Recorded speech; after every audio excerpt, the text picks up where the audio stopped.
Bismillahirrahmanirrahim. Assalamualaikum warahmatullahi wabarakatuh.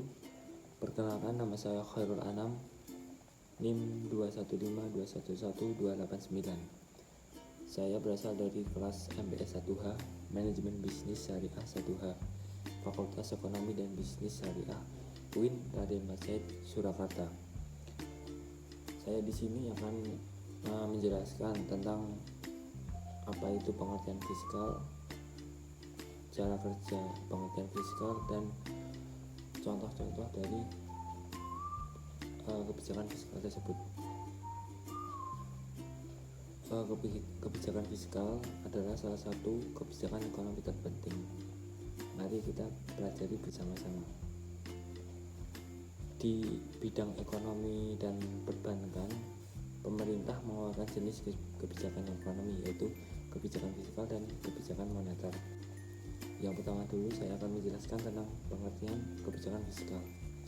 Kebijakan fiskal adalah konsep pengelolaan ekonomi diperkenalkan oleh John Maynard Keynes yang kemudian umum dipakai dunia sejak peristiwa depresi besar atau Great Depression terjadi pasca Perang Dunia Pertama tahun 1929.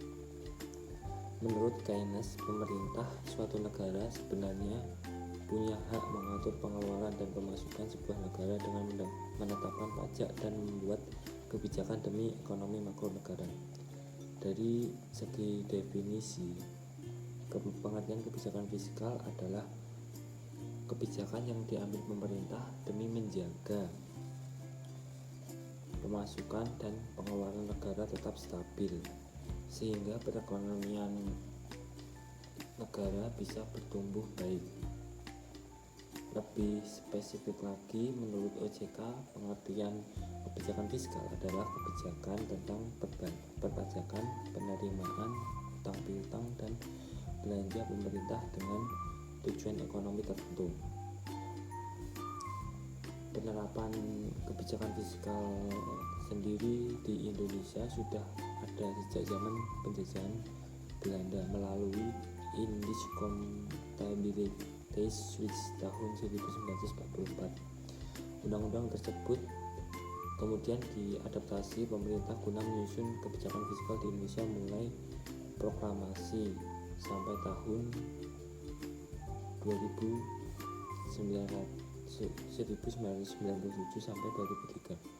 Pasca tahun 2003 hingga saat ini, kebijakan fiskal di Indonesia sudah tidak disadur lagi dari ICW 1944, melainkan berdasarkan pada analisis perekonomian negara dengan berlandaskan pada Undang-Undang 1945. Pihak memiliki wewenang membuat kebijakan fiskal di Indonesia adalah Kementerian Keuangan RI bersama dengan Presiden.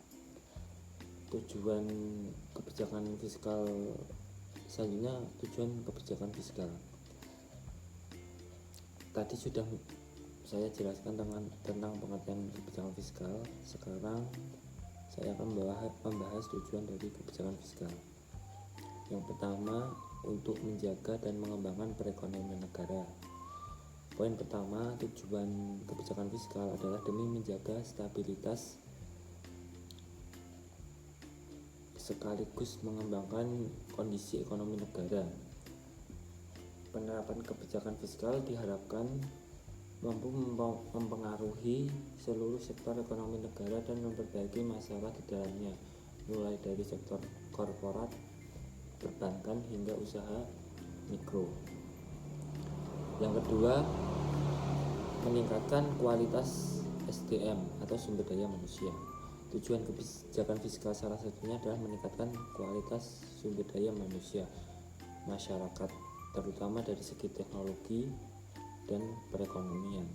Apabila kualitas SDM meningkat, harapannya SDM tersebut punya kapabilitas bersaing di dunia kerja nasional maupun internasional, sehingga bisa meningkatkan kesejahteraan hidupnya.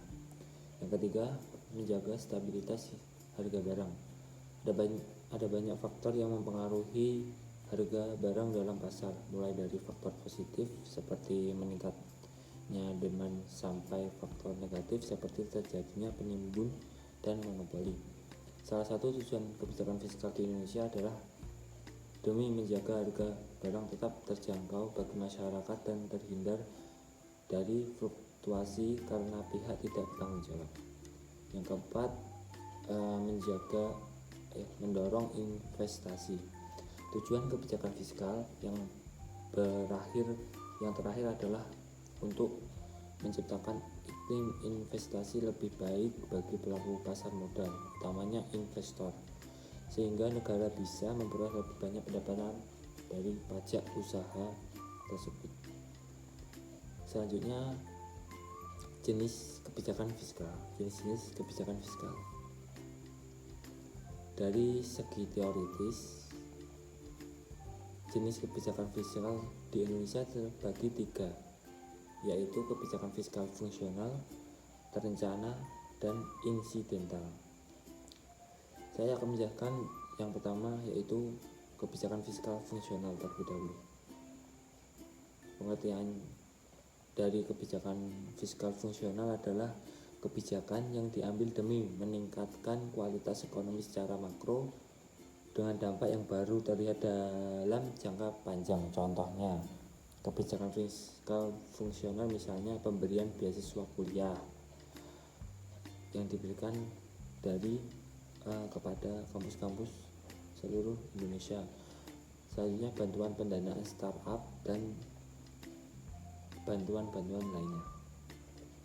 Selanjutnya, saya akan menjelaskan kebijakan fiskal disengaja atau terencana. Kebijakan fiskal disengaja atau terencana adalah kebijakan manipulasi anggaran negara. Fungsi kebijakan fiskal yang satu ini adalah untuk menghadapi masalah tertentu. Contohnya, pada masa pandemi ini dan krisis ekonomi. Contoh kebijakan fiskal disengaja adalah alokasi APBN bagi sektor kesehatan di masa pandemi dan relaksasi pajak usaha. Selanjutnya yang terakhir, kebijakan fiskal tak disengaja atau insidental. Kebijakan fiskal tak disengaja yaitu kebijakan berupa penetapan keputusan untuk melindungi stabilitas ekonomi sektor non-pemerintah. Contohnya penetapan harga eceran tertinggi. Soalnya tadi yang dari teoritis yang selanjutnya dari segi penerapan. Dari segi penerapan ada dibagi menjadi dua, yaitu kebijakan fiskal ekspansif dan kontraktif. Kebijakan fiskal ekspansif adalah kebijakan yang diambil pemerintah saat ekonomi melemah dengan menaikkan anggaran belanja serta menurunkan atau meniadakan pajak bagi sektor tertentu. Fungsinya kebijakan fiskal ekspansif ini adalah demi meningkatkan daya beli barang sehingga perusahaan tetap bisa melakukan produksi tanpa memecat pekerja. Yang selanjutnya yaitu yang kedua, fiskal kontraktif. Jenis fiskal dari segi penerapan kontraktif ini kebijakan yaitu kebijakan menurunkan belanja pemerintah dan menaikkan pajak. Fungsi kebijakan fiskal yang satu ini adalah untuk mencegah inflasi dan mengurangi rasio Gini. Contoh selanjutnya yaitu dari segi neraca pembayaran dibagi menjadi 4, fiskal seimbang, surplus, defisit, dan dinamis. Saya akan menjelaskan satu persatu. Fiskal seimbang ya. Fiskal seimbang ini diambil untuk menjaga keseimbangan pemasukan dan pengeluaran negara. Fungsinya adalah agar negara tidak punya terlalu banyak utang. Meski terdengar positif, regulasi fiskal seimbang memiliki risiko besar karena tidak semua negara punya kemampuan memenuhi seluruh kebutuhan warganya. Yang kedua, fiskal surplus adalah jenis kebijakan fiskal yang diambil ketika pemasukan lebih banyak dari pengeluaran. Fungsi kebijakan fiskal ini adalah demi mencegah terjadinya inflasi. Selanjutnya, fiskal defisit.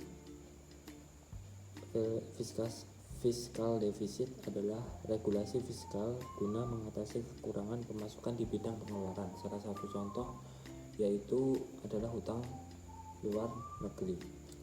Selanjutnya, kebijakan fiskal dinamis adalah regulasi fiskal dinamis, yaitu kebijakan ekonomi yang diambil sewaktu-waktu saat negara membutuhkan. Selanjutnya, instrumen kebijakan fiskal. Instrumen kebijakan fiskal adalah sektor-sektor yang dimanfaatkan pemerintah guna menjaga stabilitas ekonomi makro negara. Lebih detail tentang instrumen kebijakan fiskal di Indonesia antara lain: 1. Pajak. Poin pertama, instrumen kebijakan fiskal adalah pajak dari seluruh sektor domestik dan luar negeri. Jadi instrumen yang paling terpenting dari kebijakan fiskal ini yaitu pajak, untuk memenuhi pemasukan untuk salah pemasukan negara untuk digunakan untuk pengeluaran negara tersebut. Yang selanjutnya, pengeluaran belanja. Instrumen yang ketiga yaitu obligasi publik, dan keempat, alokasi anggaran. Contoh kebijakan fiskal di Indonesia antara lain tax amnesty. Contoh kebijakan fiskal di Indonesia itu tax amnesty, yaitu pembebasan pajak berupa pengurangan atau peniadaan dalam kurun waktu tertentu bagi masyarakat yang melaporkan seluruh kekayaannya. Yang kedua, subsidi BBM dan gas. Yang ketiga, penerapan harga eceran tertinggi. Selanjutnya saya akan menjelaskan perbedaan kebijakan fiskal dan moneter. Dua kebijakan ini, antara kebijakan fiskal dan moneter ini,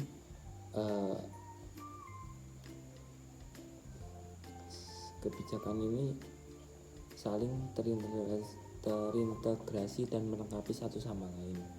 Akan tetapi kebijakan fiskal dan moneter punya beberapa perbedaan mendasar. Perbedaan kebijakan fiskal dan moneter tersebut yaitu, yang pertama adalah dari segi pengambilan keputusan. Kebijakan fiskal adalah kebijakan yang diputuskan dan dikelola Kementerian Keuangan, sedangkan wewenang kebijakan moneter sebenarnya ada pada Bank Indonesia, ada pada pihak Bank Indonesia. Selanjutnya, perbedaan fiskal dan moneter dari segi tujuan. Kebijakan moneter bertujuan menjaga jumlah uang beredar di masyarakat, sementara tujuan kebijakan fiskal adalah mengelola dan menjaga kesejahteraan sektor-sektor pelaku perputaran uang, mulai dari konsumen, pekerja, sampai pelaku usaha. Itu tadi penjelasan dari saya tentang kebijakan fiskal dan contoh serta instrumen dan perbedaan kebijakan fiskal antara kebijakan fiskal dan kebijakan moneter. Sekian penjelasan dari saya. Apabila ada kurangnya, saya mohon maaf. Akhir kata, wabillahi taufiq wal hidayah. Assalamualaikum warahmatullahi wabarakatuh.